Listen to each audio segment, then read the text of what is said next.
The Great Hall of Ustrana had seen 10,000 years of galactic history. Its walls were made of living crystal that changed color with the mood of the room. Today, the crystal was a dull gray, the color it turned when the delegates were bored. Ambassador Faith Cole of the Athrani Compact sat in her seat near the back and tried not to fall asleep. The meeting was the 412th session of the Galactic Concord, the body that governed trade, law, and peace among the 700 known starfaring species. Every species with a seat at the table was supposed to send a representative once a cycle. Attendance was almost always perfect. Species did not skip Concord meetings. Missing a meeting meant missing votes on trade routes, border disputes, and defense treaties. It meant losing influence. No species wanted to lose influence. Except one.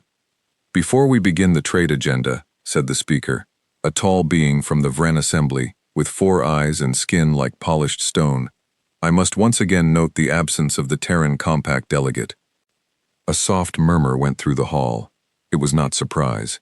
It was the same murmur that happened every single session.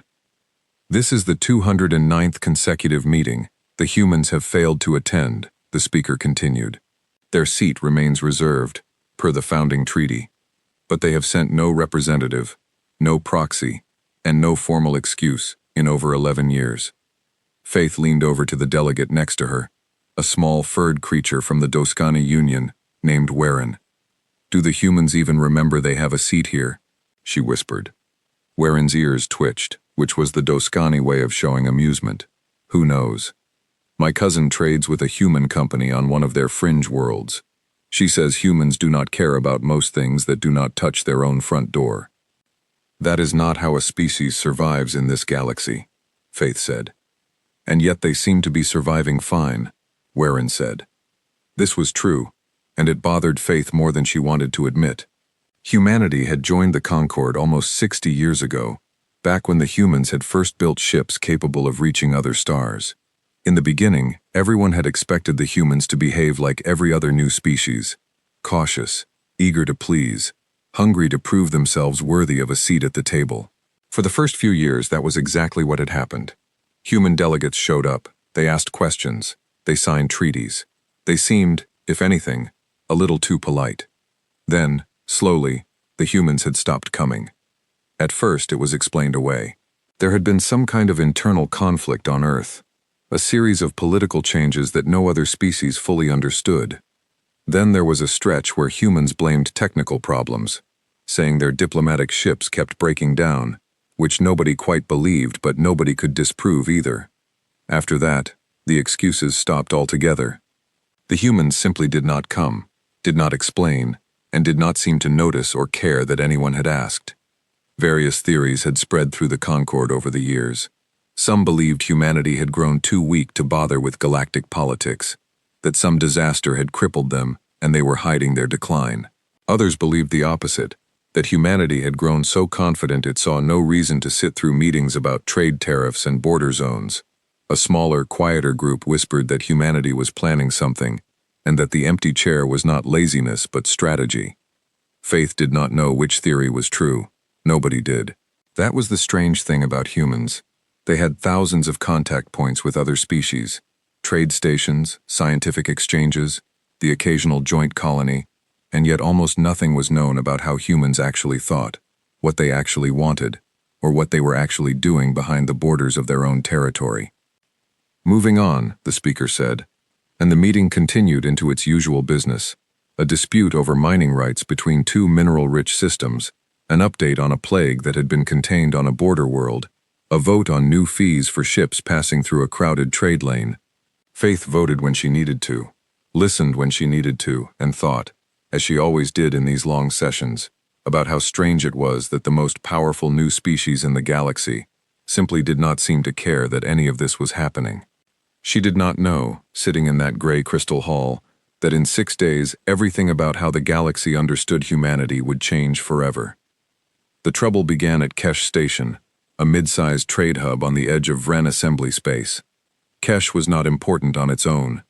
It had no great wealth, no historic significance, no strategic value beyond being a convenient stop between 3 trade lanes. What made Kesh important, on this particular day, was that its sensor array was the first to see them coming. Station Commander Eyal Dross was halfway through his shift when the alert came in. He had been a sensor officer for 22 years and had seen every kind of ship signature the galaxy had to offer, from lumbering Doskani cargo haulers to sleek Vren cruisers, to the strange, shifting ships of the Ithrani that seemed to bend light around themselves. He had never seen anything like what appeared on his screen that day. "Sir," said his junior officer, a young Vren named Chask, "I'm reading. I need you to look at this." Dross walked over and looked at the display. At first he thought it was a sensor malfunction. The screen showed a single mass of ship signatures entering the system from what should have been empty space. No warning beacon, no advanced signal, nothing in the diplomatic channels to say anyone was coming. "How many ships is that?" Dross said. "I'm counting," Chask said, his voice tight. "Sir, I'm counting 1,004 individual hulls." Dross felt his stomach drop. A fleet of that size had not been seen in the region in living memory. The largest military fleet any single species in the Concord had ever assembled for a show of force was around 200 ships, and that had been considered an act of war. "Identify them," Dross said. Chask's hands moved fast over his console. The system took almost a full minute to return an answer, which in itself was strange, because Kesh Station's identification database was supposed to be one of the fastest in the sector. "Sir," Chask said finally, "the system is identifying them as Terran compact vessels. Human ships." The bridge went silent. "That's not possible," Dross said. "Humans do not have a fleet that size. Nobody has a fleet that size. I'm cross-checking the hull signatures against the last known human ship designs on file," Chask said. "The file is 11 years old, sir. It's the last time anyone got a good scan of a human warship. These ships, they don't match anything we have on record. They're bigger, faster reactor signatures. And sir, they're not slowing down." "Get me a channel to the fleet," Dross said. "Now." It took several minutes to establish contact. Minutes that felt much longer to everyone on the bridge of Kesh Station. When the channel finally opened, there was no dramatic announcement, no declaration, no demand. A single voice came through, calm and almost bored, speaking in accented, but perfectly understandable Concord standard. "Kesh Station, this is Commodore Elena Reyes of the TCS Meridian, lead ship of Task Force Anchor. We are passing through your system en route to designated coordinates. We are not stopping at Kesh, and pose no threat to your station or its personnel. Please clear standard traffic lanes. Reyes out." The channel closed. Dross stared at the display as the fleet, all 1,004 ships of it, continued through the system without slowing down, without deviating, without so much as acknowledging the panicked traffic control messages being sent from every ship and station in range. Within 4 hours, the fleet had passed entirely through Kesh space and continued on its course, deeper into Vren assembly territory.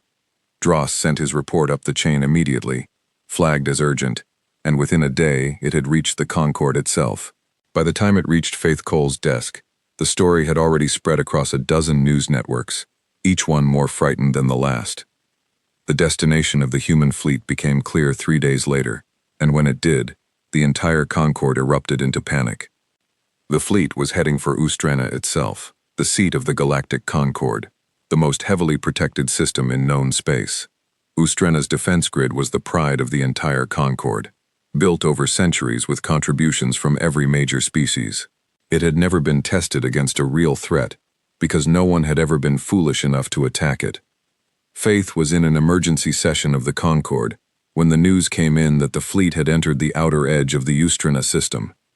"This is an act of war," said the Vren delegate, a broad, heavily built being named Thesic, who chaired the defense committee. "There is no other explanation. No species moves a fleet of that size toward the capital of the Concord without hostile intent." "We do not know their intent," said the Ithrani delegate, a diplomat named Sorel who had spent years trying, and failed, to establish deeper contact with the human government. "We have had almost no communication with the Terran Compact in over a decade. This could be a misunderstanding." "A misunderstanding does not look like 1,000 warships," Thesic snapped. 1,012, as of the last count, said Warren quietly, reading from a datapad. Several delegates turned to stare at him. The fleet has grown since it left Kesh. More ships joined it along the way. The speaker called for order, though her 4 eyes betrayed a fear that matched everyone else's in the room. The Defense Committee will activate the Ustrena grid to full readiness, she said. All member species with ships in range are authorized to move to defensive positions, but no one is to fire first.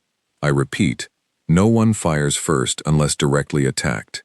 If this is a misunderstanding, we cannot afford to be the ones who start a war with the most powerful fleet any of us has ever seen.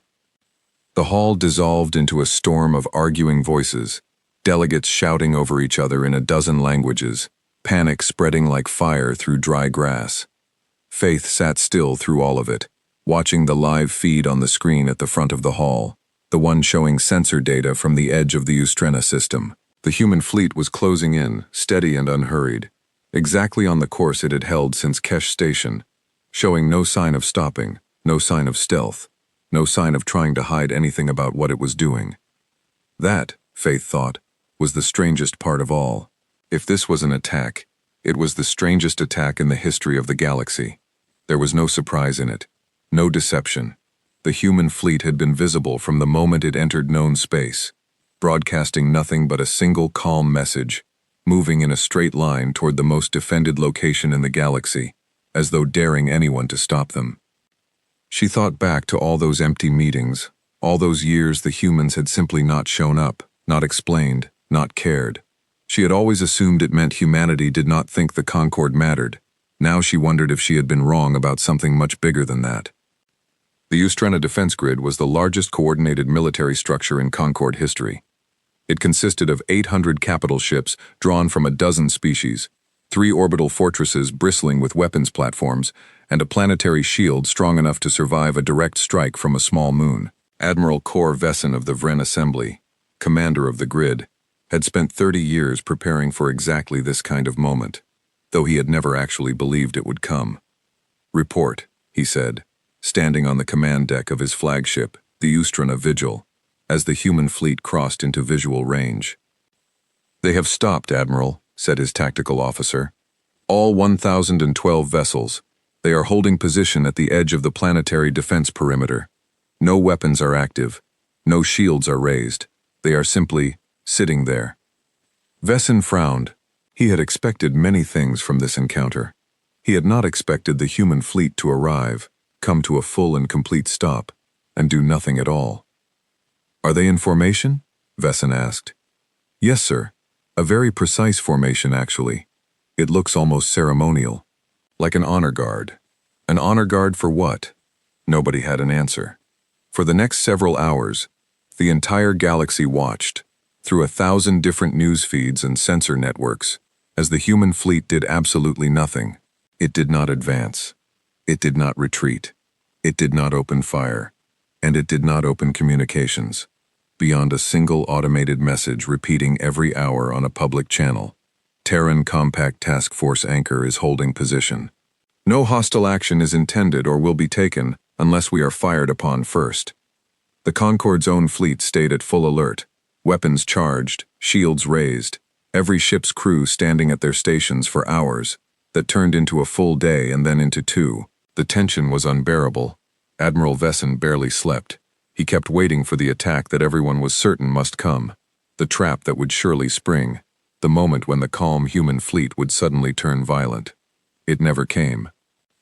On the 3rd day, the speaker of the Concorde finally reached Commodore Reyes directly, on a private diplomatic channel that had not been used by anyone in over a decade, the same channel humanity had once used regularly and then abandoned.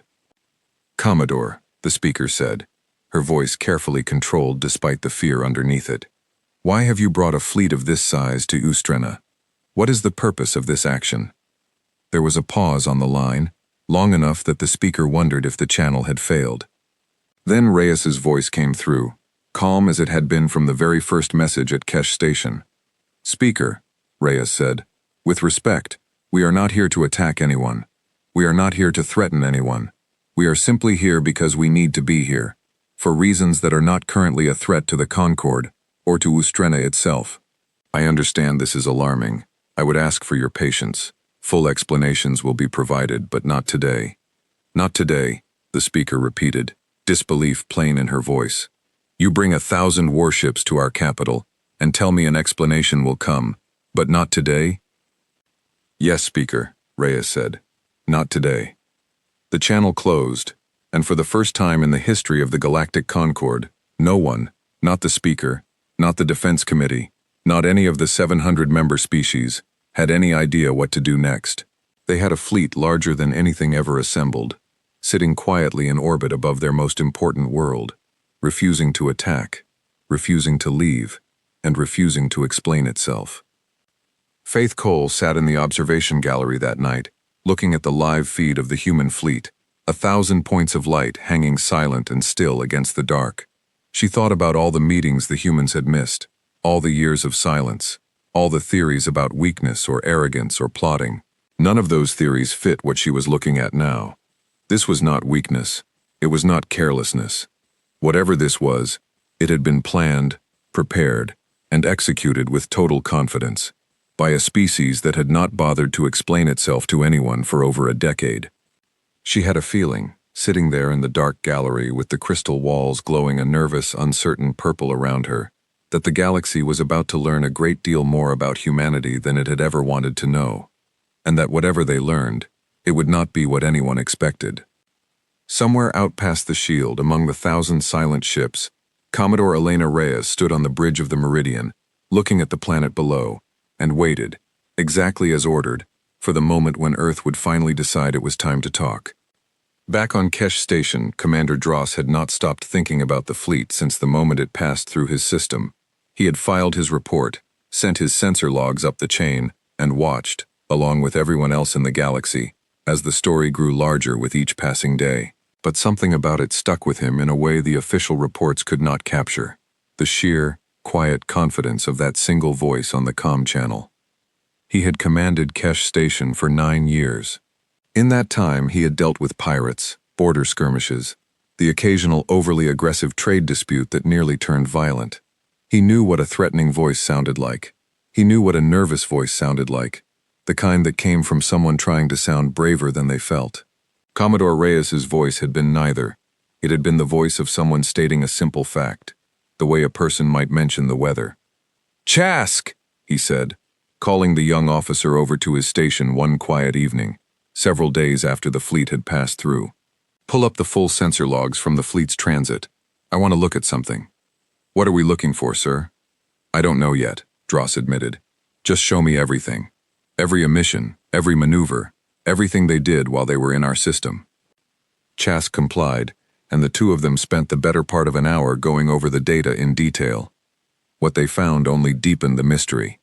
The fleet's formation had been precise, to a degree that suggested years of drilling, not weeks. The ships had maintained perfect spacing throughout the entire transit, adjusting automatically for gravitational disturbances from nearby bodies without any visible communication lag between vessels, which suggested either an extremely advanced coordination system or something closer to a hive-like command structure that no human ship had ever been known to use before. "This isn't a fleet that was thrown together for a show of force," Dross said quietly, almost to himself. "This is a fleet that has been training together for a long time, maybe years."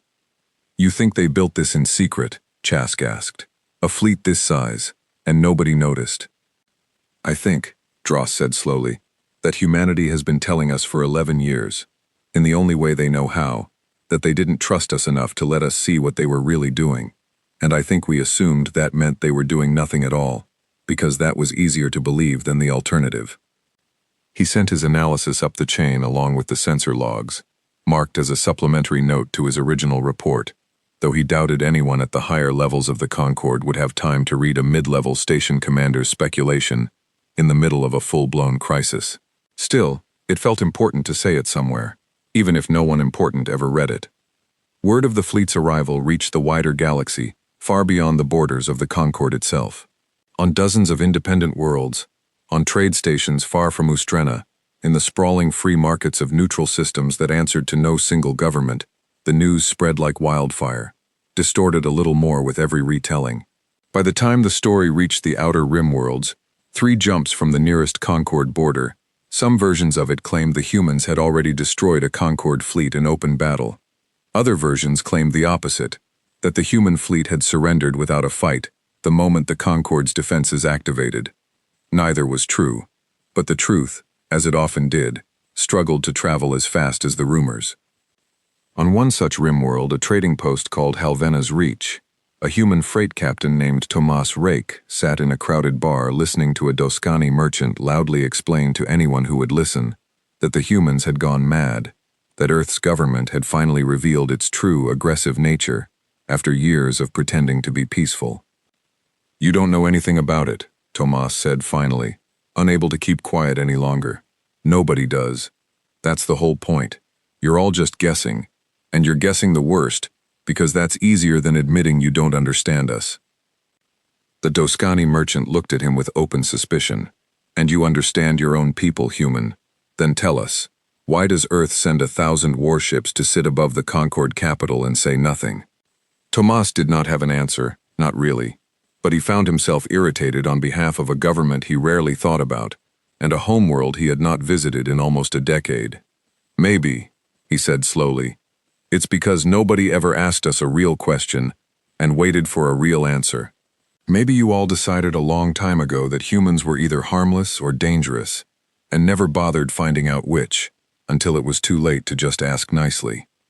He did not know, sitting in that dim, crowded bar on the edge of known space, how close his frustrated guess actually was to the truth. But the conversation stuck with him, and in the weeks that followed, as more information trickled out of the Concorde's official channels, he found himself paying closer attention to the news than he had in years, waiting, like the rest of the galaxy, to find out what his own species had been hiding, and why. Back at Ustrena, the 10th day of the standoff brought a new kind of tension to the Concorde's command structure. Admiral Vesson had barely slept in over a week, surviving on stimulants and short naps taken in his command chair, watching the silent, unmoving human fleet through eyes that had grown increasingly bloodshot with exhaustion and worry. "They're not tiring," his exhausted tactical officer reported during the morning briefing. "Sir, our own crews are at the breaking point. 2 ships in the eastern flank have reported minor systems failures from extended operation. The human fleet has shown zero degradation in performance since arrival. It's like they're not straining at all." Vesson rubbed his eyes, trying to think through the fog of exhaustion. "Rotate the crews again," he said. "Full rotation this time, not partial shifts. I want fresh eyes on every station by tonight." "Sir, if we rotate everyone at once, we'll have a window of reduced readiness." "I am aware of the risk," Vesson snapped, more sharply than he intended. He softened his tone. "Look, if they wanted to attack us, they had 10 days of opportunities far better than the one they'd get from a crew rotation. I don't think that's the danger here anymore. I think the danger is that we exhaust ourselves into making a mistake before they ever do anything at all." It was, though he did not say it aloud, the first time Vesson had allowed himself to seriously consider that the fleet might genuinely not be planning an attack. The thought unsettled him almost as much as the alternative, an enemy fleet, he understood. He had trained his entire life to face an enemy fleet, a fleet that simply sat, patient and unreadable, refusing to fit any pattern he recognized. That was a puzzle his decades of military training had never prepared him to solve. He looked out at the distant lights of the human ships one more time before heading to his quarters for a few hours of desperately needed rest, and found himself thinking, against his better judgment, that Ambassador Cole's theory in the Concorde Hall might not be so far-fetched after all. Whatever this was, it did not feel like the opening move of a war. It felt like something far stranger, and in some ways, far more unsettling. A message that the rest of the galaxy simply did not yet have the vocabulary to read. 6 days passed, and the human fleet did not move. It was the stillness that unsettled everyone the most. If the fleet had attacked, the Concorde would have known how to respond. There were plans for that, drills for that, entire committees built around that exact scenario. If the fleet had left, everyone could have gone back to arguing about mining rights and trade tariffs and pretended the whole thing had been a strange, isolated event. But a fleet that simply stayed, silent and patient, doing nothing but existing in orbit above the Concorde's capital, nobody had a plan for that. Admiral Vesson kept his defense grid at full readiness for the first 2 days. By the 3rd day, his crews were exhausted, and by the 4th, he was forced to rotate them in shifts, because no living being, not even a hardened Vren soldier, could stay at combat alert forever. The human fleet, by contrast, showed no such strain. Sensor crews watching the ships around the clock reported that the humans seemed to be running normal operations. Shift changes, supply transfers between vessels, even what looked like routine maintenance drills, as if the ships were not surrounded by an entire alien battle fleet, but simply going about an ordinary patrol. "They're not even watching us," said Chask, the young sensor officer who had first spotted the fleet back at Kesh Station and had since been reassigned to the main tactical center at Ustrana, a promotion that felt more like a punishment given the stress of the last week. "Sir, I've been tracking their sensor emissions. They have some kind of detection net running. Sure, basic stuff, but they're not actively targeting anything. It's like they know we can't hurt them, and they don't care what we do. Or it's like they want us to think that," said his supervisor, a grizzled Vren officer named Drowl. "Do not let your guard down because they look relaxed. That is exactly how a predator looks before it strikes." But 6 days became 8, and 8 became 10, and the strike never came. Slowly, painfully, the galaxy began to shift from a state of pure panic into something else. A strange, tense curiosity, mixed with anger from those who felt humiliated by the humans' silence, and fear from those who suspected something far worse was coming. The Concord split almost immediately into factions. The largest and loudest was the Defense Committee's own camp, led by Thesic, who argued that the fleet's presence was an act of war, regardless of whether a single shot had been fired. "A gun pointed at your head is a threat," Thesic said during one of the daily emergency sessions, "even if the trigger has not been pulled. We would be fools to treat this as anything other than an act of aggression." Thesic pushed for an ultimatum. Give the humans 48 hours to explain themselves and withdraw, or the Concord fleet would open fire regardless of the risk. It was a popular position among the delegates who had spent their careers building military reputations. Species like the Vren and the Korvath, who measured strength by the size of their fleets, and saw the human silence as a deliberate insult.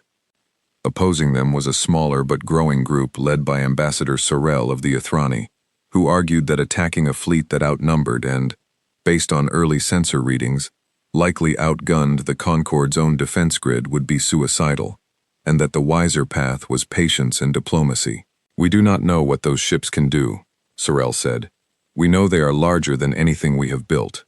We know their weapons signatures, from what little our sensors have picked up, are stronger than our own. If we attack, and we are wrong about our chances, we will not get a second attempt."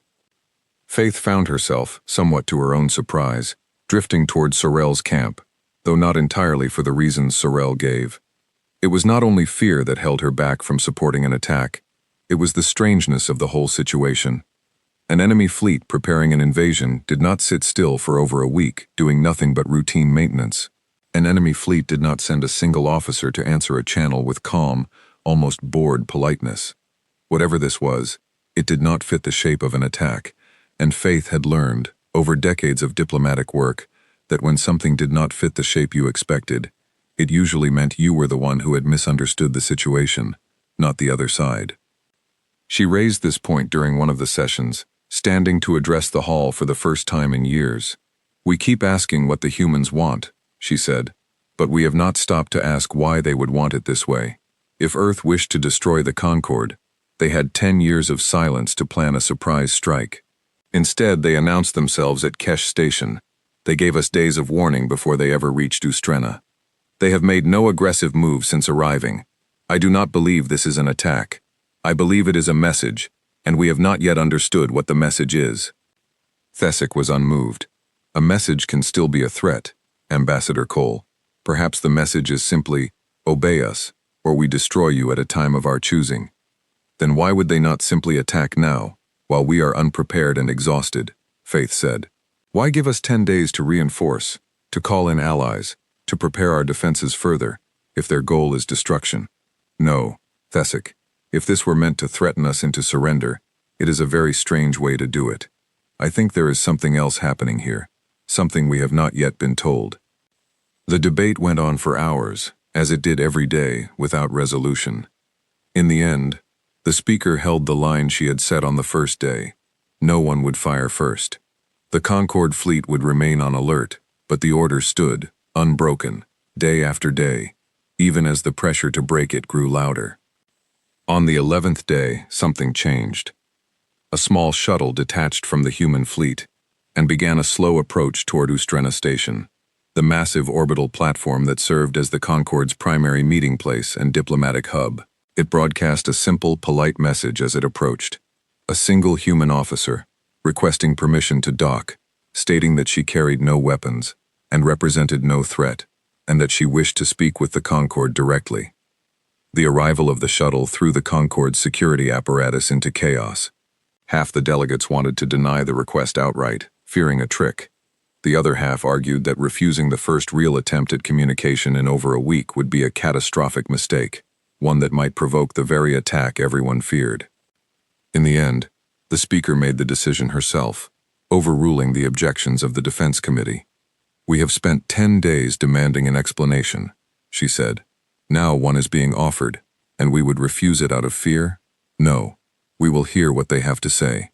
Security will be tight, but the shuttle will be allowed to dock." The shuttle was small, sleek, and clearly built for speed rather than comfort, nothing like the massive warships it had come from. It docked without incident, under the watch of an entire company of Concorde security forces armed and ready for any sign of trouble. When the airlock finally opened, only one person stepped through. She was of average human height, dark-haired, dressed in a simple gray uniform, with no obvious rank insignia beyond a small emblem on her shoulder. She looked, more than anything, tired, the tired of someone who had been traveling a very long time, but her expression was calm, almost gentle, as she looked at the wall of armed guards surrounding her. "My name is Lieutenant Amara Osei," she said, in clear Concorde standard. "I am here on behalf of Commodore Reyes and the Terran Compact government. I understand you have questions. I have been sent to begin answering them, though I will say now that I do not have full authority to explain everything. That will come later, from someone with more authority than me." She was escorted, under heavy guard, to a private chamber, where the speaker, the heads of the Defense Committee, and a handful of senior ambassadors, including Faith, who had been invited at Sorel's request, waited to meet her. "Lieutenant Osei," the speaker began once everyone was seated, "you understand that your fleet's presence has caused a great deal of fear across the Concorde. We would like an explanation, and we would like it now." Osei nodded slowly. "I understand completely, and I apologize for the fear this has caused. That was never our intention. But I want to be clear about one thing first, because I think it matters more than anything else I could say today." She paused, choosing her words with visible care. "We are not here to attack the Concorde. We were never going to attack the Concorde. If that is the only thing you take from this meeting, it is the most important thing." "Then why the fleet?" Thesic demanded, leaning forward. "Why 1,000 warships, if not to threaten us?" "Because," Osei said, "we needed you to take us seriously enough to listen, and after 11 years of silence from your side and ours, a diplomatic letter was not going to do that." The room fell quiet. Faith felt something cold settle in her stomach. 11 years of silence from our side too, she thought. Osei had said it so plainly, as though it were an obvious fact. But Faith realized she had never once considered that the silence between humanity and the Concorde might have gone both ways. "Explain," the speaker said. "What do you mean? Our side as well." Osei glanced around the room, at the tense, expectant faces waiting for her answer. "I think," she said, "that is a conversation for someone with more authority than me. But I can tell you this much now. To start, we did not stop attending Concorde meetings because we forgot about you, or because we did not care about you. We stopped because 11 years ago, we learned something that made us decide the Concorde could not be trusted with certain information about Earth, and we have spent the last 11 years preparing for the day that information might become relevant again." "What information?" Faith asked, before she could stop herself. Osei looked at her for a long moment. "Ambassador Cole, I believe," she said. "I know your name. We have been listening more closely than you might think, even during the years you thought we were silent." She took a slow breath. "I am not the one who can answer that question, but someone will be here within the day who can." His name is Ambassador Daniel Voss, and he has waited 11 years for the chance to have this conversation. I would ask, on his behalf, and on behalf of Earth, that you give him the chance to explain everything, before you decide what to do about the fleet in your sky." The room dissolved into arguing the moment Osei was escorted back to her shuttle under guard, but Faith barely heard any of it. She sat in her chair, turning over Osei's words again and again. 11 years ago we learned something, information about Earth. The Concorde could not be trusted. It did not sound like the beginning of a war. It sounded like the beginning of something far stranger, a species that had been watching, waiting, and preparing in total silence, not out of aggression, but out of some kind of fear or caution that the rest of the galaxy had completely misunderstood. She thought back to the theories she had heard over the years about why the humans had stopped attending Concorde meetings. Weakness, arrogance, secret plotting. None of them had considered the simplest explanation of all, that humanity had learned something about the rest of the galaxy that frightened them enough to go quiet, to build, to prepare, and to wait. Watching the human fleet on the display screen that night, still sitting silent and patient in its careful formation above Ustrena, Faith found herself thinking not about the danger the fleet posed, but about the fear that must have driven a species to build it in the first place. Whatever Ambassador Voss was going to say tomorrow, she suspected it would change everything she thought she understood, not just about humanity, but about the Concorde itself. She did not sleep well that night. Across the Concorde, in 1,000 different chambers and stations and homes, she doubted anyone else did either. While the Concorde waited for Ambassador Voss to arrive, life aboard the human fleet continued in a rhythm that would have surprised anyone watching closely enough to notice.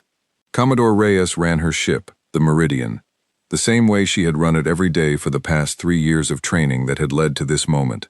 Strict schedules, regular drills, careful maintenance checks, as though the 1,000 alien warships surrounding her fleet were simply part of the background scenery rather than a constant, looming threat. "Ma'am," said her executive officer, a steady, quiet man named Commander Fitz, during one of their evening briefings, "morale reports from the fleet are stable. Crews are handling the standoff better than expected. A few are asking when we'll be heading home, but nothing close to a problem." "Good," Reyes said. "Keep the drills running. Keep everyone busy. Idle hands on a ship surrounded by an enemy fleet are the fastest way to turn calm crews into frightened ones." "Do you think it'll come to a fight, ma'am?" Fitz asked. It was a question he had not dared ask until now, 11 days into the standoff, but the uncertainty had clearly been weighing on him. Reyes considered the question carefully before answering. "I don't know," she admitted. "I don't think so." Their speaker held the line on not firing first for 11 days straight, even with half her own military screaming for permission to attack. "That takes a kind of discipline I respect. But I've been wrong about calmer situations than this one before, Fitz.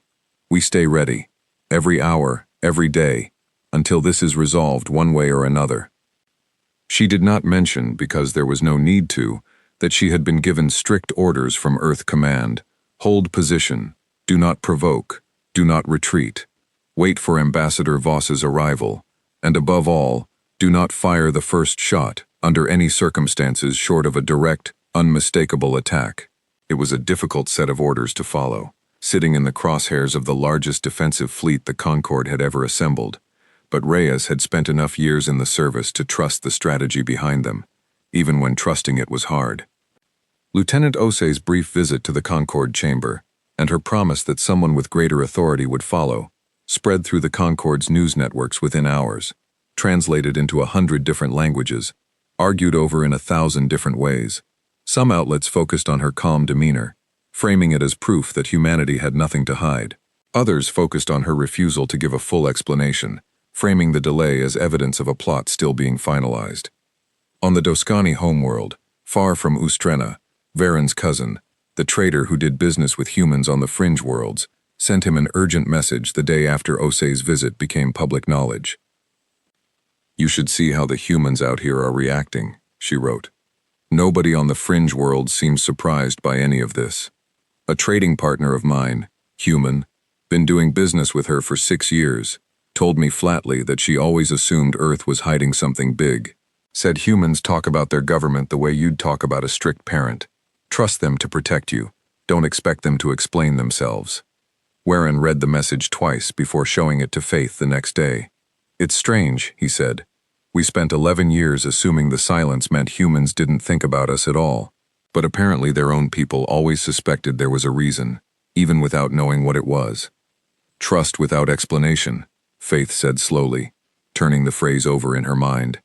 I wonder if that's simply how humans function as a species, or if it's something they built, deliberately, because trust without explanation is harder for outsiders to break. Ambassador Voss's shuttle was tracked from the moment it departed the fleet's formation. Every sensor across Ustrena's defense grid locked onto its slow, steady approach. Admiral Vesson watched the approach personally from his command deck, unwilling to delegate the responsibility to anyone else, given how much rode on this single meeting. Single occupant confirmed, sir, his tactical officer reported. No weapon signatures. Matches the profile of the shuttle that carried Lieutenant Osei. Scan it 3 more times before it docks, Vesson said. I don't care how much time it costs us. I want to know exactly what is on that shuttle before it gets anywhere near the speaker.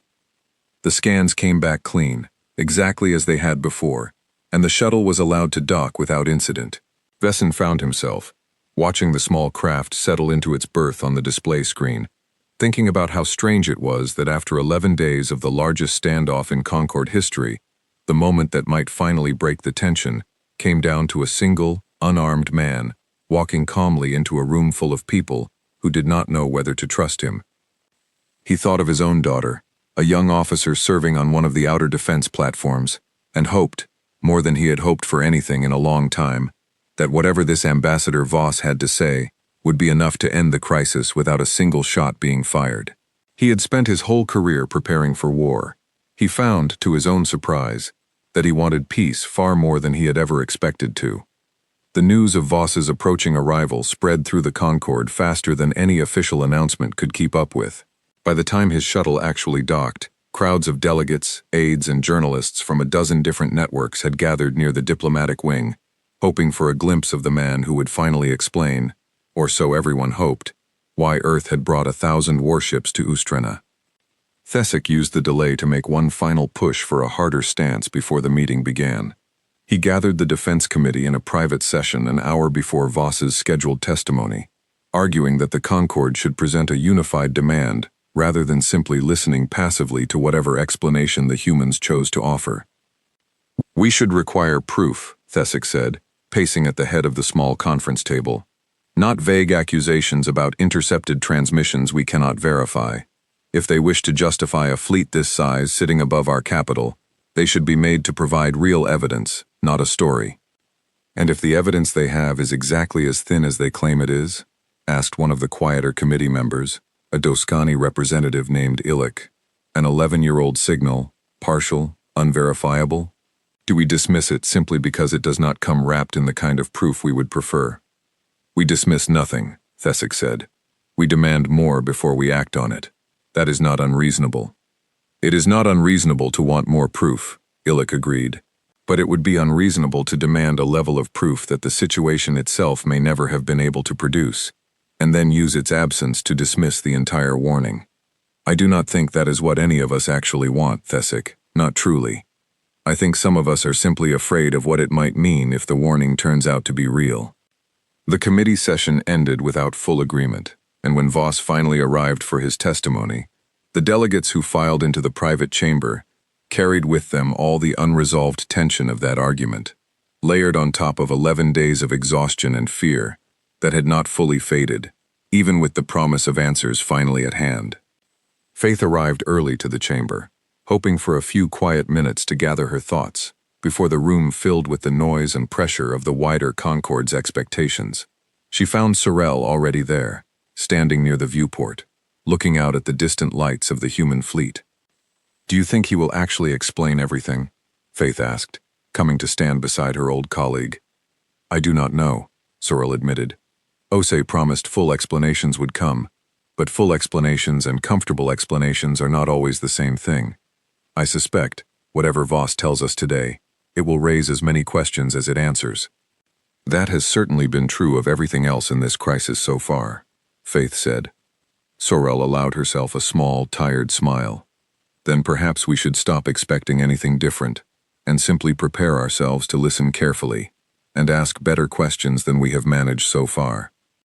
The chamber filled quickly after that, delegates taking their seats in tense, watchful silence, the speaker arriving last, her four eyes moving slowly across the assembled faces, as though trying to judge, in advance, how each of them might react to whatever was about to be said. When Ambassador Voss was finally escorted into the room, the silence that greeted him was almost complete, broken only by the quiet hum of the station's ventilation system and the faint, distant thrum of the defense grid still holding its position, unseen, beyond the chamber's walls. Ambassador Daniel Voss arrived the next day, exactly as Lieutenant Osi had promised, aboard the same small shuttle that had carried her. He was older than Faith had expected, gray at the temples, with the kind of quiet, steady presence that came from a long career of difficult work. He wore the same simple gray uniform as Osei, and like her, he came without weapons and without an entourage, walking into the heart of the Concorde's power, surrounded by guards who did not trust him at all. The meeting was held in the same private chamber as before, but this time, the speaker had insisted on a larger audience. Every major faction of the Concorde wanted a seat at the table, and after a long and heated argument about who deserved to be present, the final group numbered nearly 40 delegates, ambassadors and military officers, crammed into a room meant for a fraction of that number. Faith sat near the front, close enough to see Voss's face clearly as he took his seat across from the speaker. Ambassador Voss, the speaker said, you understand the position the Concorde is in. You understand the fear your fleet has caused. We are prepared to listen, but I will tell you plainly, patience among my colleagues is running very short. I understand, Voss said. His voice was calm, but there was something underneath it, a kind of tiredness that went deeper than travel fatigue. And I want to start by apologizing sincerely for the fear we have caused over these past days. That was not the outcome we wanted, but I need you to understand why we felt we had no better option, and to understand that, I have to take you back 11 years, to the reason we stopped coming to your meetings in the first place. He paused, gathering himself, and the room went utterly silent. 11 years ago, Voss said, a Terran research vessel called the Amundsen was operating near the edge of Concorde space, in a region not officially claimed by any member species, mapping star systems for future colonization. The crew of that ship intercepted a transmission. It was not meant for human ears. It was a coded military communication between two Concorde species, discussing a subject that had nothing to do with trade routes or border disputes. He looked around the room slowly, meeting the eyes of as many delegates as he could. The transmission, he continued, was a discussion of contingency plans regarding new species that join the Concorde and are judged, after evaluation, to pose a long-term threat to galactic stability. Species that grow too quickly, expand too fast, or develop technology too far beyond what the Concorde considers safe. The transmission described, in detail, a protocol for dealing with such species, a protocol that involved coordinated military action by multiple Concorde members, carried out quietly, before the species in question became too powerful to stop. A low murmur ran through the room, confusion mixed with alarm. Thesic was on his feet almost immediately. This is absurd, he said. No such protocol exists. I have sat on the Defense Committee for 20 years. I would know of such a thing. You may not have, Voss said, without raising his voice. The transmission we intercepted named only 2 species directly involved in the discussion. I will not name them here, because our own analysis was never able to fully confirm their identities beyond doubt, and I have no wish to start a war on the strength of an 11-year-old signal. But I will tell you what the transmission said humanity's status was. He let the silence stretch for a moment before he spoke again. Humanity had been classified, by whoever was involved in that conversation, as a species approaching the threshold. Our technological growth over our first few years in the Concorde had been faster than almost any species on record. The transmission discussed the possibility that Earth would need to be, in their words, addressed, within the following 20 to 30 years, before our growth made such an action too costly to attempt. The room erupted. Delegates shouted over each other, some demanding proof, some denying the possibility outright. some simply stunned into confused silence. The speaker called for order 3 times before the noise finally settled enough for Voss to continue. "I understand this is difficult to hear," he said, "and I understand you have no reason to simply take my word for it. We do not have proof that would satisfy a Concord tribunal. What we have is a recording, one we have studied for 11 years, cross-referenced against every piece of information we could gather about Concord military structures, protocols, and species behavior. Our best analysts concluded, with high confidence, that the transmission was genuine, and that at least some part of the Concord's governing structure had, at some point, discussed the possibility of a coordinated strike against Earth." "Even if this is true," said Sorel, the Ithrani ambassador, speaking for the first time since Voss had begun, "why would you respond by cutting off all contact? Why not bring this to the Concord directly, demand an investigation, seek allies who might help you?" Voss turned to her. "Because, Ambassador, if even a fraction of the Concord's governing bodies had considered such a plan, we had no way of knowing how deep that thinking went, or who among our so-called allies might already be part of it. Coming forward with an accusation we could not fully prove, against species we could not identify with certainty, risked exposing our weakness, and giving whoever was behind that transmission a reason to act sooner rather than later. We made a decision. Difficult as it was, we would go quiet. We would stop attending meetings, stop revealing details of our military growth, stop giving anyone easy information to plan against, and we would spend the next decade preparing, so that if the threat in that transmission was ever real, humanity would no longer be an easy target." Faith sat very still through all of this, her mind working through the implications faster than she could fully process them. 11 years of silence, not out of arrogance, but out of fear of exactly the kind of coordinated aggression Thesic had been so quick to accuse the humans of intending themselves. It was, she realized, a horrible kind of irony. The Concord had spent over a decade assuming humanity's silence meant either weakness or hostile intent, when the truth might have been that humanity was protecting itself from a threat coming from inside the Concord. "And the fleet," the speaker said quietly, once the shouting had died down again. "Explain the fleet, Ambassador. If this is truly about defense against a hidden threat, why bring your ships here, to the capital of the very body you claim to distrust?" Voss nodded, as though he had been waiting for exactly this question. "Because 6 months ago, our intelligence services intercepted new activity, consistent with the old transmission. Movements of military assets from several Concord species, converging near a set of coordinates that our analysts identified as a likely staging point for exactly the kind of action described 11 years ago. We do not know for certain that an attack on Earth was being planned. We could not confirm it with the kind of certainty that would let us act with a clear conscience, but we could not afford to wait for certainty either, not when the cost of being wrong was the destruction of our homeworld." "So you brought a fleet to Ustrena," Thesic said, his voice tight with disbelief, "based on suspicion alone?"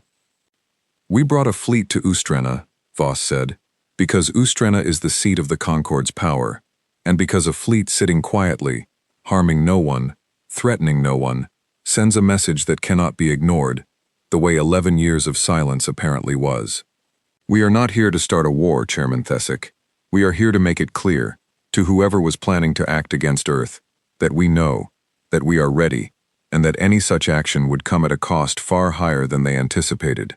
And we are here to give the Concord itself a chance to prove that the fear driving our decisions for the last decade was unfounded, that this body is not what that transmission suggested it might be." He looked around the room one more time, at all the stunned, angry, frightened faces staring back at him.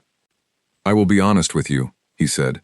"Part of me hopes you tell me the transmission was some kind of mistake, some rogue faction that does not represent the true will of the Concord, and that Earth has spent 11 years afraid of a shadow.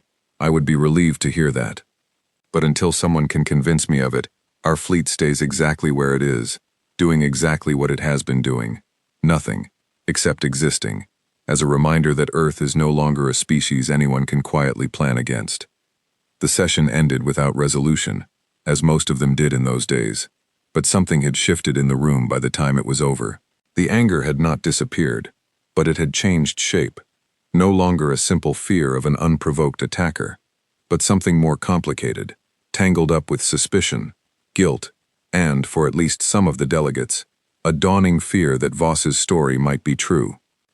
Faith caught up with Voss as he was being escorted back toward the docking bay, breaking away from the crowd of delegates still arguing in the hallway behind her. "Ambassador," she said, and he turned, his security escort tensing at her sudden approach. "I would like to ask you something, if I may." "Ambassador Cole," Voss said, and there was a flicker of something like respect in his eyes. "Lieutenant Osei mentioned you spoke up for patients, back before I arrived. I appreciate that more than you know."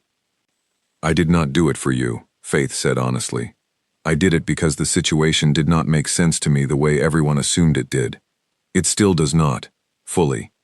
If this transmission is real, if some part of the Concord truly discussed a plan against Earth, why would you tell all of us now, publicly? Would that not warn whoever was involved, give them time to hide their tracks or prepare a defense?" Voss considered the question for a long moment before answering. "Because, Ambassador, hiding never worked for us before. 11 years of silence did not stop the movements we detected 6 months ago. It only bought us time to prepare. I think the only way to actually stop something like this from happening, permanently, is to drag it into the light, where every species in the Concord can see it, question it, and decide for themselves whether they want to be part of a galaxy that operates that way. A secret plan cannot survive scrutiny. That is why I am here, telling everyone, instead of quietly demanding an investigation behind closed doors." Faith studied his face, looking for any sign of deception, and found none she could identify, though she reminded herself that a species skilled enough to build a fleet like the one sitting above Ustrena was likely skilled enough to hide deception if it wanted to. "I do not know if I believe everything you have told us," she said finally, "but I believe you believe it. That is a start, I suppose."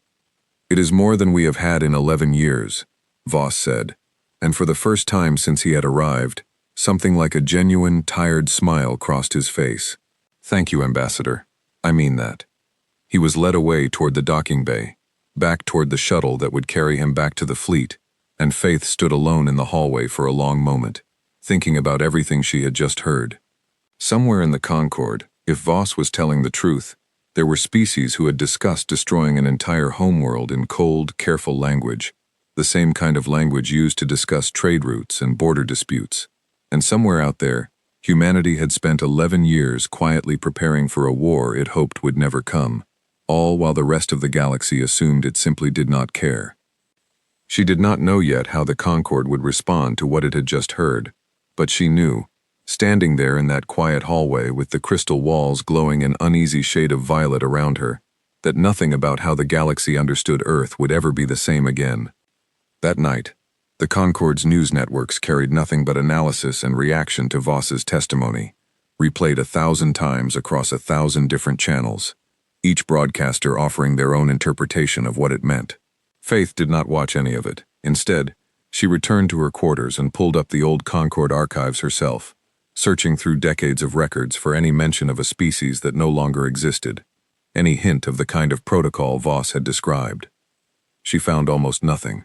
The records from that era, over a century old, were sparse and poorly indexed, the kind of neglected archive that suggested nobody had expected anyone to go looking through it. That, in itself, struck her as suspicious. The Concord kept meticulous records of nearly everything: trade agreements, border disputes, minor diplomatic incidents from centuries past. That an entire species' disappearance from galactic records could be so thinly documented felt less like an accident and more like a gap someone had worked to create. She sent a formal request to the Concord Archive office the next morning, asking for access to any sealed records related to the region of space the destroyed species had once occupied. The response, when it came 2 days later, was a polite but firm denial, citing security protocols that required approval from the Defense Committee before such records could be released, even to a sitting ambassador serving on an official investigation. Faith brought the denial to the investigation committee at their next session, and it did not go over well. "This is exactly the kind of behavior that makes the human story credible," she said, laying the denial letter on the table in front of the assembled delegates. "We are investigating an accusation that the Concord has hidden military action against member species, and when I ask for records related to a species that has clearly vanished from our archives, I am told the Defense Committee must approve the request first. Why would routine historical records require Defense Committee approval unless there is something in them the Defense Committee does not want found? Kesser, the Korvath officer who had remained skeptical of the whole investigation, bristled at the implication. Perhaps because the region in question borders sensitive Korvath territory, and old border records carry ongoing security relevance, he said stiffly. Not every closed door hides a conspiracy, Ambassador Cole. Perhaps not, Faith said. But I would rather open the door and find nothing than assume it is empty and be proven wrong later. The committee voted, narrowly, to formally request Defense Committee approval for the release of the sealed archive, a request that would take weeks to process through the Concorde's slow bureaucratic channels. Faith left the session frustrated but unsurprised. She had learned, over her long career, that institutions rarely gave up their secrets easily, even when the secrets in question might prove their own innocence. Ambassador Voss remained aboard the Meridian during the weeks that followed his testimony, available for further questioning but otherwise staying out of the public eye, letting the investigation run its course without his direct involvement. Lieutenant Osei, however, remained on Ustrena Station as a permanent liaison, meeting regularly with committee members, answering what questions she could, and gently deflecting the ones that touched on matters still considered sensitive by Earth's government. Faith met with her often during this period, partly for the investigation, and partly, she admitted to herself, out of genuine curiosity about the woman who had first stepped off that shuttle with such calm confidence in the face of an entire Concorde's fear. "Can I ask you something personal?" Faith said during one of their regular meetings in a quiet corner of the station's diplomatic wing. "Were you afraid, that first day, walking into a room full of armed guards who had every reason to think you might be the start of an invasion?" Osei considered the question for a moment before answering honestly. "Yes," she said, "very afraid. I don't think anyone trains you to walk into a room like that without some fear, but I trusted Commodore Reyes, and I trusted the plan we had built for 11 years to prepare for this exact moment. Fear and trust aren't opposites, Ambassador. Sometimes you need both at once to do the job in front of you." 11 years, Faith repeated. That is a very long time to prepare for a single conversation. "It wasn't just for the conversation," Osei said. "It was for whatever came after it too, whichever direction that went. If the Concorde had reacted with hostility instead of listening, we needed to already have a plan in place. Diplomacy and defense were never separate projects for us during those years. They were the same project, built together, because we couldn't know in advance which one we'd end up needing more." Faith found herself, more and more during these conversations, admiring the sheer scale of patience and preparation the humans had shown, even as she remained troubled by what that preparation implied about how deeply humanity had come to distrust the rest of the galaxy. It was, she thought, a strange kind of tragedy, a species capable of such careful, disciplined cooperation, spending over a decade preparing not to build something new, but simply to survive a threat it could not even fully confirm was real. The sealed archive request finally cleared the Defense Committee 3 weeks later, not through any change of heart from Kesser or his allies, but because news of the denial had leaked to the wider Concorde and public pressure had grown too great to ignore quietly. When the records were finally released, Faith was among the first to review them, spending 2 full days combing through faded reports, old military logs, and fragmented diplomatic correspondence from over a century ago. What she found confirmed her worst suspicions, though it would take the investigation committee weeks more to fully piece together what the records meant, and what they would mean for the Concorde's fragile new relationship with Earth. Buried deep within the archive, in a folder that had clearly not been accessed in decades, Faith found a set of diplomatic cables between 3 ambassadors whose species names had been carefully redacted, discussing what they called, in language chillingly similar to the transmission Voss had described, a species that had grown too quickly for comfort along a disputed border region. The cables spanned nearly 2 years, moving from cautious concern to formal proposals for coordinated defensive action, and finally to a brief, clinical confirmation that the matter had been resolved. Resolved. The word sat heavy in Faith's mind as she read it again and again. Not defeated in open war, not absorbed through peaceful negotiation. Resolved, as though an entire species and its independent government were nothing more than an unfinished administrative task, checked off a list once the necessary action had been completed. She brought copies of the cables to the committee the next morning, watching the reactions of her colleagues carefully as they read through the same chilling language she had spent the previous night absorbing alone in her quarters. Kessler read them twice, his expression growing increasingly rigid, though he said nothing for a long time after he finished. "This does not name my people," he said finally, quietly, more to himself than to the room. "I want that understood clearly. Nothing in these cables identifies the Korvath as involved." "No one has suggested it does," Faith said gently, "but I imagine it is difficult to read regardless, knowing your own government's defense committee held direct authority over whatever protocol was used here." Kessar did not answer directly, but something in his posture had changed. The sharp defensiveness of the past weeks softened into something closer to genuine unease. "I joined the defense committee to protect the Korvath people," he said eventually. "Not to inherit whatever this was. If this protocol exists, and if it was truly considered against the humans, I want it found, and I want it ended, whoever is responsible. I did not sign on for this." It was, Faith thought, the closest thing to an admission of doubt she had heard from Kessler since the investigation began, and she recognized it for what it was, not surrender, but the beginning of a harder, more honest reckoning that would need to happen across the entire Concord before the crisis could truly be considered resolved. The committee spent the following days cross-referencing the newly discovered cables against modern Concord military structures, trying to determine whether the protocol they described had ever been formally dismantled, or whether it had simply been absorbed, quietly, into newer frameworks that no longer used the same explicit language but preserved the same underlying authority. Frenatal led this effort personally, working with a small team of analysts drawn from species with no historical connection to the redacted ambassadors in the old cables. "We have found troubling continuity," she reported to the committee, nearly a week into the analysis. "Elements of the authorization structure described in these old cables appear, in modified form, within at least 2 active Concord defense frameworks still in use today. Nothing so explicit as a formal protocol for eliminating threatening species, but the underlying mechanism, the ability for a small coalition of senior military officials to authorize coordinated action against a member species without full Concord approval, still technically exists." The revelation sent a fresh wave of alarm through the committee, and through the wider Concord once it inevitably became public. It was one thing to learn that a terrible mistake had been made generations ago, buried and mostly forgotten.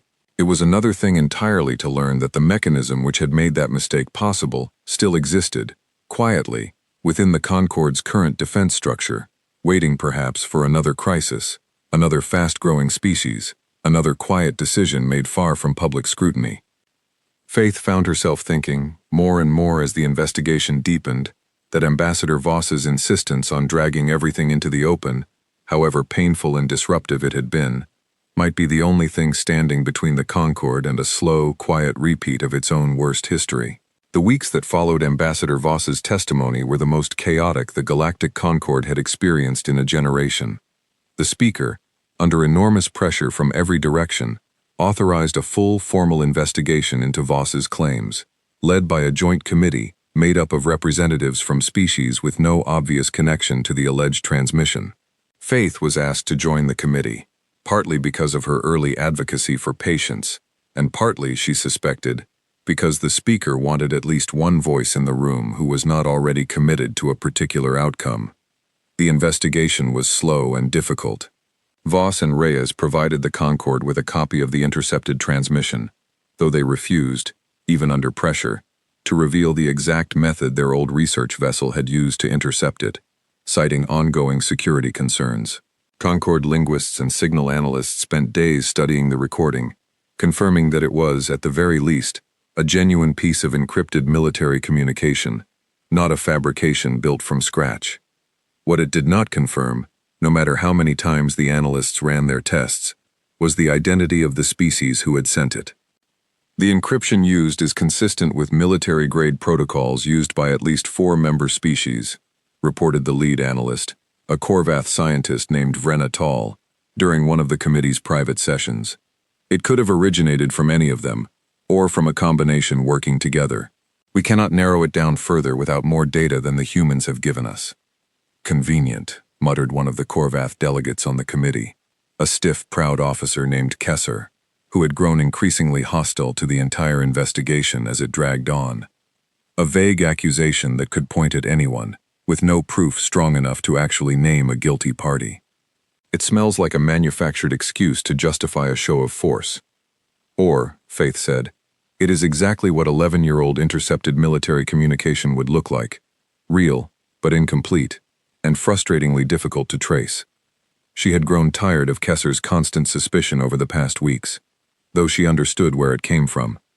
No species liked being accused, even indirectly, of plotting genocide, and the Korvath, with their long military tradition, felt the accusation more personally than most.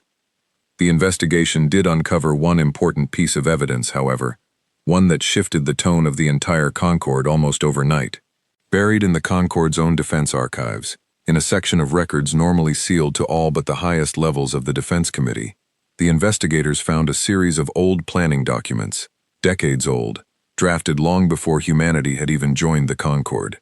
The documents outlined, in careful bureaucratic language, exactly the kind of contingency protocol Voss had described, a framework for coordinated action against member species whose growth was judged to threaten the stability of the wider Concord. The documents were old. They predated humanity's arrival by nearly a century, originally drafted in response to a different species entirely, one that had, according to the records, been judged too aggressive and too fast-growing to be allowed to continue unchecked. That species, the records showed, no longer existed as an independent government. Its territory had been absorbed, decades ago, into the space now controlled by 3 of the Concord's founding members. Faith read those documents 3 times before she fully understood what she was looking at, and when she did, she felt sick.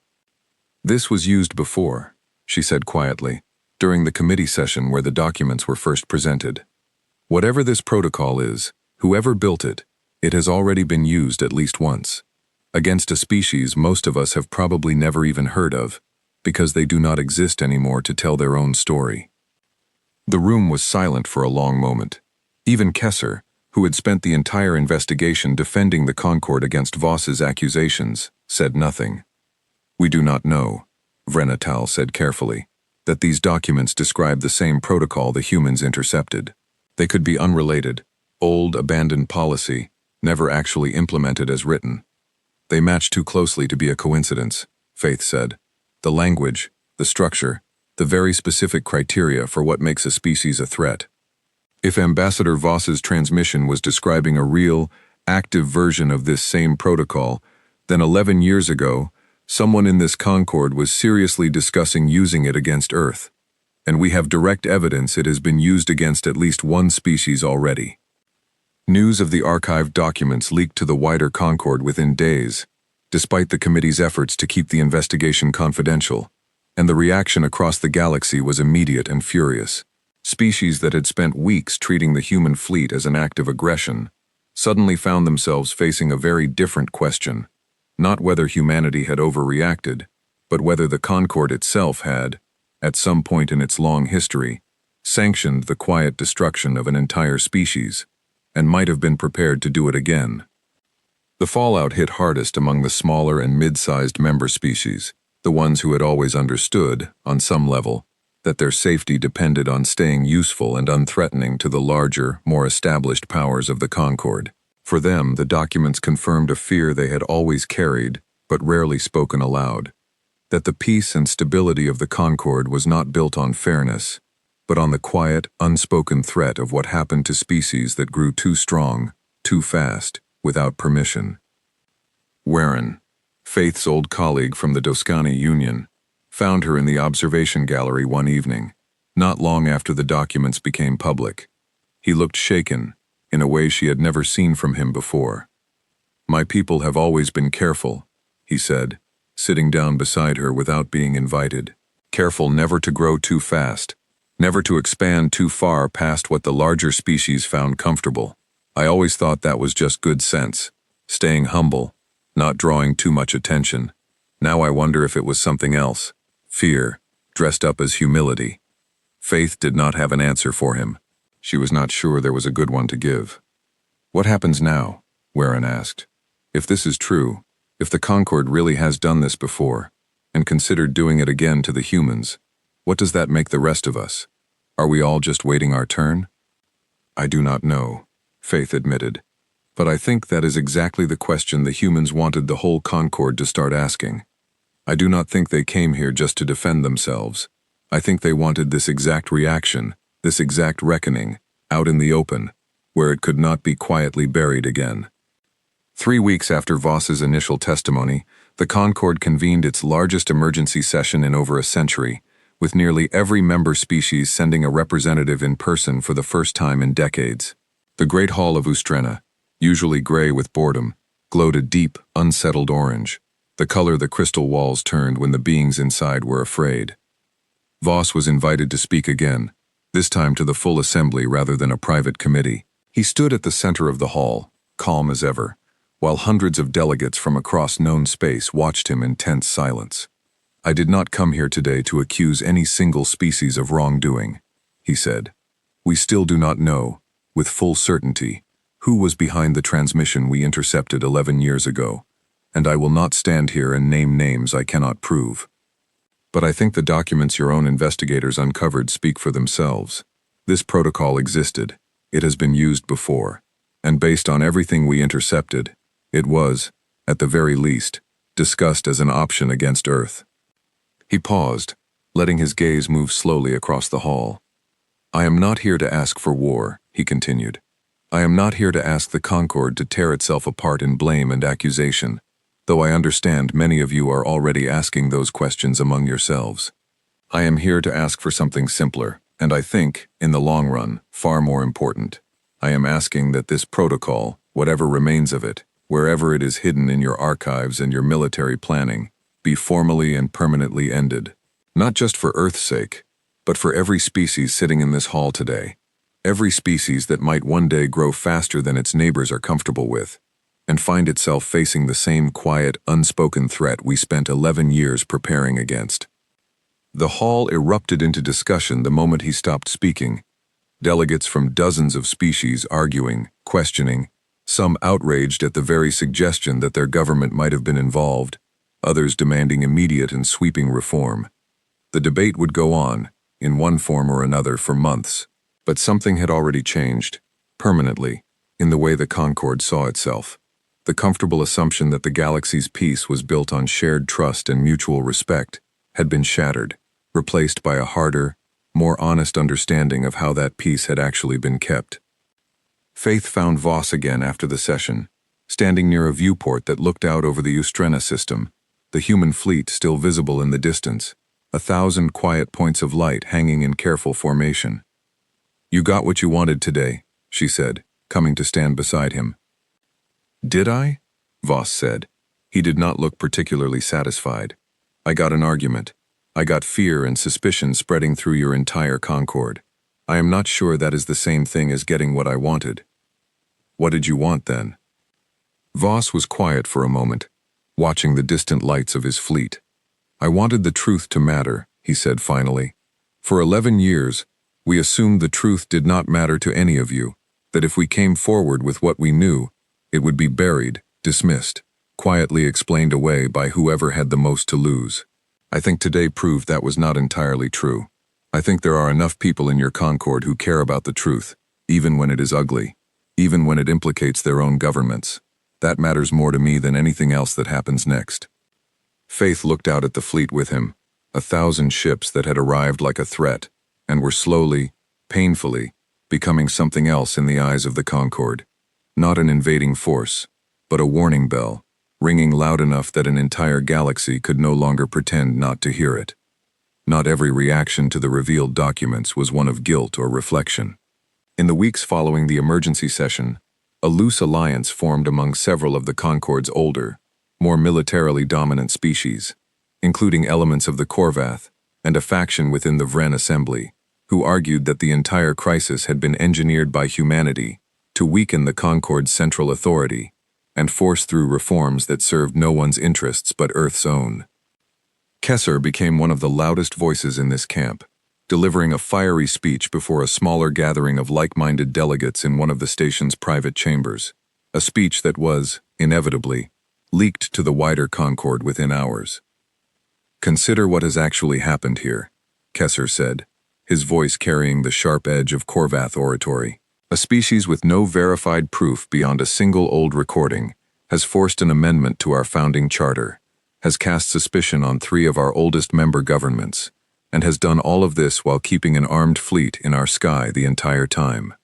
If any other species had attempted such a thing, we would call it exactly what it is: coercion." The speech found an audience, particularly among delegates whose own governments had come under scrutiny during the investigation, or who simply resented the speed and scale of the change being forced through the Concord's usually slow and cautious processes.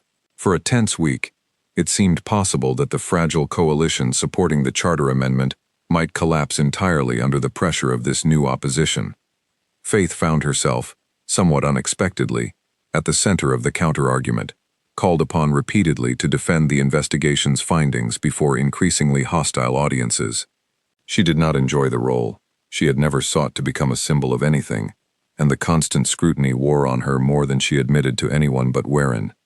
"They keep asking me if I trust the humans completely," she told him one evening, exhausted after another long session of hostile questioning.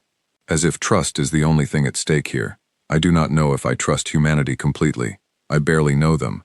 But I have seen the documents with my own eyes, Warren. Whatever my feelings about Earth, the protocol was real, and it was used before. That is not a question of trust. That is a question of what actually happened." "Kessler knows that," Warren said. "I do not think he actually disputes the documents. I think he is afraid of what a Concord without that old protocol looks like. Afraid of a galaxy where the largest, oldest powers cannot quietly manage a species that grows too fast for their comfort. That fear does not go away just because the documents are real." Faith considered this for a long moment. "Then perhaps that is the real work ahead of us," she said. "Not just ending the old protocol, but building something that makes species like Kessler feel safe enough not to need it. I do not know how we do that, but I think it matters more than winning any single vote." The final vote itself, when it came, was preceded by nearly 2 full days of continuous debate in the Great Hall, the longest single session in the Concord's recorded history. Delegates from all 700 member species took turns at the podium, some offering carefully prepared statements, others speaking with raw, unfiltered emotion about what the crisis had meant for their own people. One of the most memorable speeches came not from a major power, but from a small, quiet delegate representing the Ashari cluster, a minor species that had joined the Concord only 20 years earlier, and had never before spoken at length before the full assembly. "We have always known we were small," the delegate said, her voice trembling slightly as she addressed the packed hall. "Small enough that no one here has ever worried about us growing too fast, too strong, too dangerous. I used to think that made us safe. Now I understand it only meant our turn had simply not come yet. I do not know if the protocol described in these documents was ever meant for us, but I know now that it could have been, someday, and that no one would have warned us, and no one would have stopped it, if the humans had not forced this conversation into the light. I ask this assembly to remember that fear, long after this crisis has faded from memory, and to vote as though every small species watching today is depending on the answer." The hall was silent for a long moment after she finished, and when the applause came, it was quieter than usual, more thoughtful than celebratory, the kind of applause that came from an audience that had been genuinely moved rather than simply performing agreement. Faith watched the vote unfold from her seat near the front of the hall, watching as delegate after delegate cast their choice, watching the final tally climb slowly toward the majority needed to pass the amendment. When the result was finally announced, the reaction in the hall was not the wild celebration she might have expected after such a long and difficult fight, but something quieter and more solemn: relief, mixed with the sober understanding that the work of rebuilding trust had only just begun. In the days following the vote, the Concord turned its attention to the harder, less dramatic work of implementation. A new oversight body was established, drawing members from a wide range of species, both large and small, with explicit authority to review any future defense proposal that touched on the growth or capability of a member species.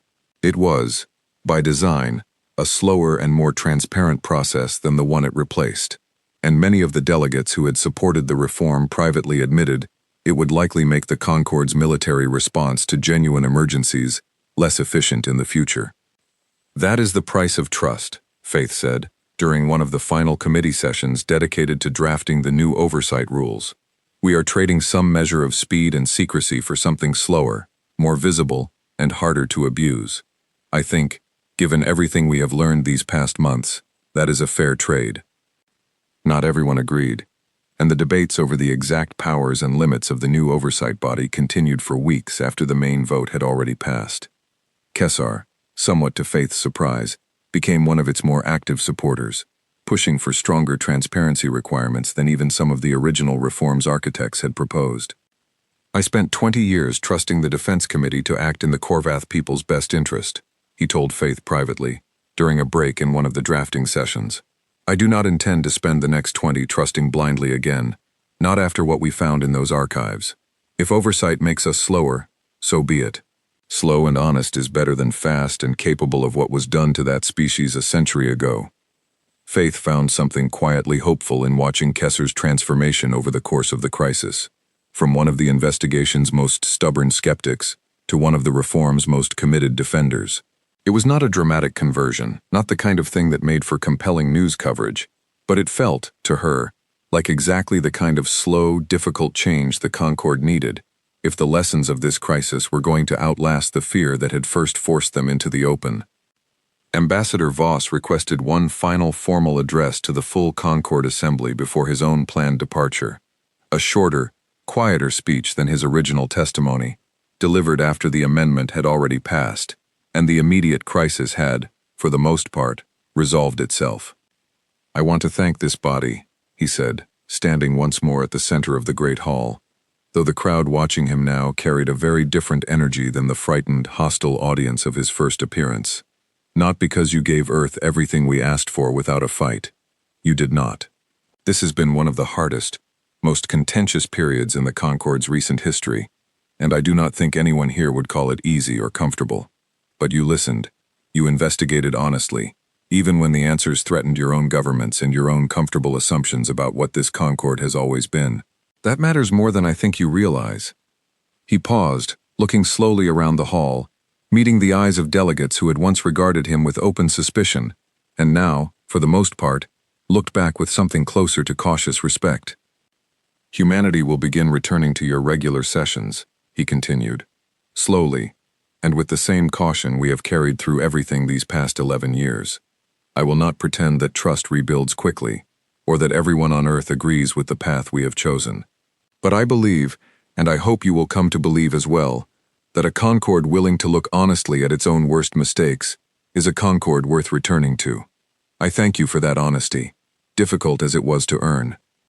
The applause that followed was neither wild nor uniform, scattered unevenly across a hall still divided by lingering suspicion and unresolved grief over what the investigation had uncovered, but it was genuine, in the places it existed, and Faith found herself joining it, standing among 100 other delegates from 100 other worlds, marking the quiet, uncertain end of the strangest and most difficult crisis the Concorde had faced in living memory.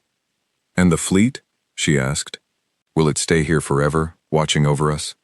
Voss allowed himself a small, tired smile. No, Ambassador, not forever, but not yet, either.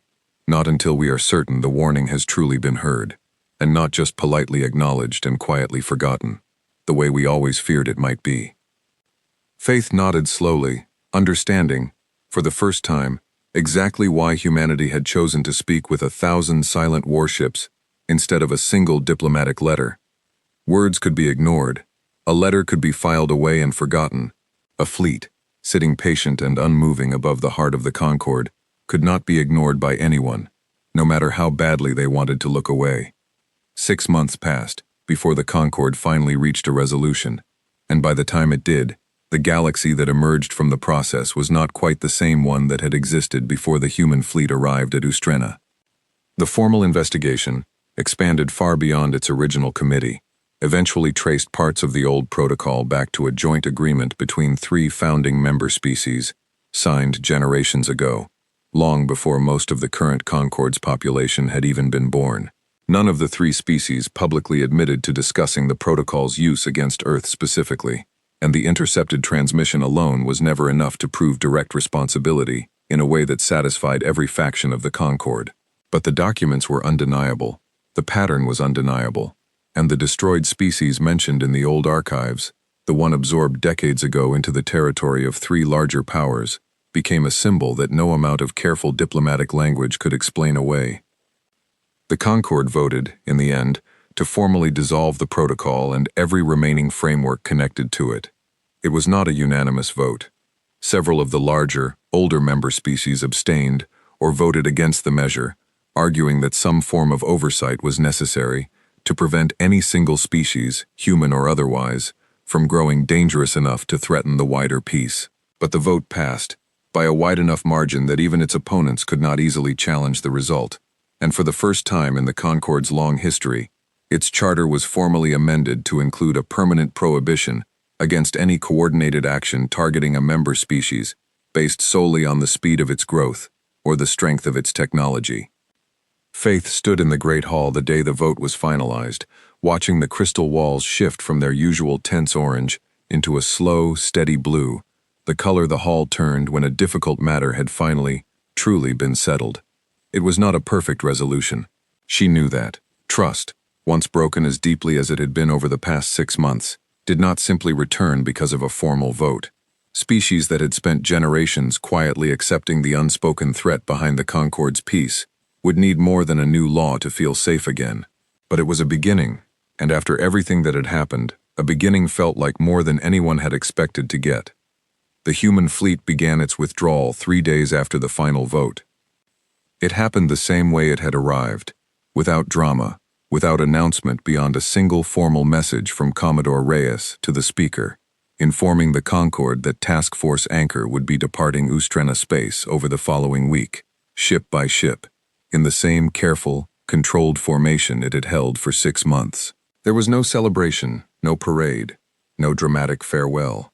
The ships simply began to leave, one at a time, folding away into the dark, until the space above Ustrena, for the first time in half a year, was empty of the silent watching lights that had hung there since the fleet's arrival. Faith watched the last of the ships depart from the same observation gallery where she had spent so many long nights during the crisis, staring at the same view that had once filled her with fear, and now, strangely, filled her with something closer to relief, mixed with a quiet kind of sadness. The fleet had been terrifying when it arrived. By the time it left, it had become, to her at least, something closer to a strange and unlikely reminder that fear, honestly confronted, could sometimes lead somewhere better than the silence that had come before it. Ambassador Voss requested one final meeting before his own departure, a private conversation with Faith rather than a formal Concorde session. They met in a small, quiet room near the docking bay, far from the crowds and cameras that had followed every major moment of the crisis. "I wanted to thank you," Voss said before I left. "You were one of the first voices in this entire Concorde willing to consider that we might not be what everyone assumed. That mattered more than you probably realize." "I only asked questions," Faith said. "You were the one who had to answer them, in front of an entire galaxy ready to believe the worst about you." Voss smiled, tired but genuine. "Questions matter, Ambassador. 11 years of silence taught us that assumptions, left unquestioned, can grow into something very dangerous. I hope, whatever happens next, that this Concorde remembers to keep asking them, even when the answers are uncomfortable."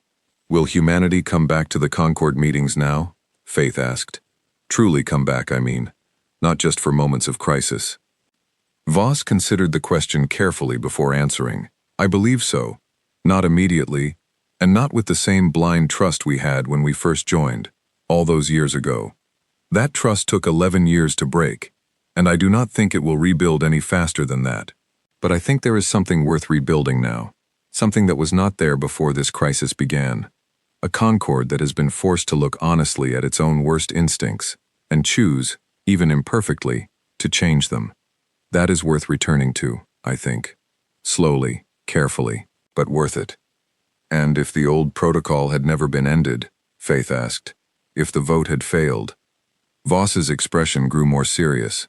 then Earth would have withdrawn from the Concord entirely, formally this time, not just through years of silence. We would have continued preparing, on our own, for whatever might come next. I do not think that would have been a good outcome for anyone, us included. I am glad it did not come to that. In the months that followed, the galaxy slowly adjusted to its new understanding of itself. The Concord's amended charter became a subject of study and debate across 100 worlds, held up by some as proof that even the oldest, most established institutions could be forced to change when confronted honestly with their own failures, and criticized by others as an overreaction to a threat that had never fully been proven. Both views persisted, side by side, in the way most complicated truths tend to. Humanity's return to Concord meetings was gradual, exactly as Voss had predicted. A human delegate appeared at the next session, then the one after that, slowly rebuilding a presence that had been absent for over a decade. The delegate who eventually took the permanent seat was not Voss, who returned to whatever quiet work had occupied him before the crisis, nor Reyes, who remained with the fleet, but a younger diplomat named Marcus Ilori, who arrived with none of the drama of the fleet's arrival, simply taking his seat quietly on the first day of the new session, and beginning, patiently, the long work of rebuilding trust one meeting at a time. Faith found herself, in the years that followed, thinking often about that first day, sitting bored in the gray crystal hall, barely registering the speaker's routine mention of humanity's absence. She had not known, sitting there, that the empty chair beside her represented not carelessness or arrogance, but a species quietly bracing itself against a threat the rest of the galaxy had not even known existed. She wondered, sometimes, how many other empty chairs across the Concord's long history had held similar stories, fears and silences that had never been given the chance to be understood, because no one had ever arrived with 1,000 warships to force the conversation into the open. She did not think the Concord would soon forget the lesson it had learned, not with the crystal walls of its great hall still carrying, in their long memory of color and mood, the record of that tense, uncertain year when an entire galaxy had been forced to reckon with what it had allowed itself to become. But she also knew, from long years of diplomatic work, that lessons learned in fear had a way of fading once the fear itself had passed, and that the true test of everything that had happened would not be found in the votes and speeches of that difficult year, but in what the Concord chose to do, quietly, in all the ordinary years that followed. For now, though, the galaxy was at peace, the fleet was gone, and a new human delegate sat quietly in the great hall of Ustrena, present for every meeting, exactly as the old treaty had always required. It was not a dramatic ending, not the kind of triumphant conclusion the more dramatic news networks across 100 worlds had hoped for. But Faith had come to believe, over her long career, that the quiet endings, the ones built on patient, difficult, ongoing trust, rather than grand final victories, were usually the ones that lasted. She looked at Marcus Ilori across the hall, listening carefully to a routine debate about trade tariffs, taking notes, asking careful questions, present in a way his predecessors had not been for over a decade, and she allowed herself, finally, to hope that the empty chair beside her had been filled for good. Outside, far beyond the edge of the system, a small formation of human ships continued its patrol, unseen and unremarked upon by most of the Concord, quiet reminders that Earth, having learned once what silence could cost, did not intend to be caught unprepared again. But that, Faith thought, was a story for another day, one the galaxy would not fully understand for years yet to come. 2 years after the fleet's departure, Faith traveled to Earth herself, part of a small delegation invited to attend the opening of a new joint research station, built as a cooperative project between the Concord and the Terran Compact, the first major collaborative effort between the two, since humanity's long silence had begun. It was Marcus Ilori who had arranged the invitation, working quietly behind the scenes over many months to convince both sides that the gesture was worth the risk. Earth was nothing like Faith had expected. She had spent so many years imagining humanity through the lens of fear and fleets and secret transmissions that she had almost forgotten humans were, in the end, simply people, living ordinary lives on an ordinary blue world, mostly unaware of or uninterested in the details of galactic politics that had consumed so much of her own life over the past 2 years. She walked through a crowded market in a coastal city, escorted by a young human aide who answered her questions with the same patient curiosity Ose had once shown her, and found herself struck by how unremarkable it all felt. Children ran between market stalls. Vendors argued cheerfully over prices. An elderly woman fed birds on a park bench, entirely unconcerned with the alien ambassador walking past a few meters away. It was, Faith thought, exactly the kind of ordinary life the old protocol had once quietly discussed erasing, without a second thought, from a comfortable distance, using careful bureaucratic language that never once had to acknowledge the birds, or the children, or the elderly woman on her bench. She met Ambassador Voss again during her visit, older now, though still carrying the same quiet, steady presence she remembered from the crisis. They walked together through a garden near the research station, away from the cameras and the formal proceedings. "Do you regret it?" Faith asked him. "The fleet, the fear it caused, everything that followed?" Voss considered the question with the same careful thoughtfulness she remembered from their very first conversation. "Some days," he admitted. "It cost us a great deal, in ways the public record does not fully capture. Trust that we had to spend years rebuilding, both with the Concord and within our own government, where not everyone agreed with the decision to reveal what we knew so publicly. But I look at what changed because of it, the amendment, the small species who finally had their fears acknowledged, the slow, difficult trust we are building now, station by station, meeting by meeting. I think, in the end, it was worth the cost. I am not certain I would have said that with confidence in the middle of it, but I can say it now." "And if it happens again?" Faith asked. "Another species discovers something they cannot prove, something too dangerous to bring forward through ordinary channels? Will they have to build 1,000 warships too, just to be heard?" Voss was quiet for a long moment, watching a group of children playing in the distance. "I hope not," he said finally. "I hope the Concord we helped build is one that listens before it takes a threat that size to be heard. But I will not pretend I am certain of it. Institutions have long memories for their own comfort, and shorter ones for their own mistakes. That is why people like you matter, Ambassador Cole. Not the fleets. The people willing to keep asking uncomfortable questions, long after the ships have gone home." Faith thought about that conversation often in the years that followed, long after she had returned to her ordinary work in the Concord's Great Hall, sitting through routine sessions on trade routes and border disputes, watching Marcus Ilori and his successors slowly rebuild a relationship that had once nearly been destroyed by an 11-year silence and a single intercepted transmission. The crystal walls of the Great Hall settled, over time, into a calmer, steadier color than she had ever seen them hold before, not the anxious orange of the crisis, nor the tense violet of uncertainty, but something closer to a quiet, watchful blue, the color, she had come to believe, of a galaxy that had finally learned, however imperfectly, to look honestly at itself. It was not, she knew, a permanent peace.